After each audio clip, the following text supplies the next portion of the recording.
আসন্ন গণভোট ও ত্রয়োদশ জাতীয় সংসদ নির্বাচনকে সামনে রেখে সশস্ত্র বাহিনীসহ ১৬টি নিরাপত্তা সংস্থার সঙ্গে আইন-শৃঙ্খলা সংক্রান্ত কার্যাবলীর সমন্বয়ে বৈঠক করেছে নির্বাচন কমিশন অর্থাৎ ইসি।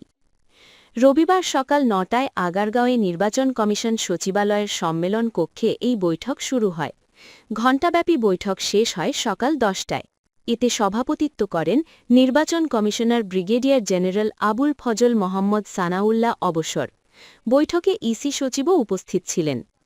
বৈঠকে সশস্ত্র বাহিনীর principal staff officer, border guard বাংলাদেশের মহাপরিচালক, কোস্ট গার্ডের মহাপরিচালক, মহাপুলিশ পরিদর্শক, আনসার ও গ্রাউন্ড প্রতিরক্ষা বাহিনীর মহাপরিচালক, জাতীয় নিরাপত্তা ও গোয়েন্দা অধিদপ্তরের মহাপরিচালক, ডিরেক্টরেট জেনারেল অব ফোর্সেস ইন্টেলিজেন্সের মহাপরিচালক, জাতীয় টেলিযোগাযোগ মনিটরিং সেন্টারের মহাপরিচালক এবং র্যাপিড অ্যাকশন ব্যাটালিয়নের মহাপরিচালক সহ সংশ্লিষ্ট সংস্থার প্রতিনিধিরা উপস্থিত ছিলেন।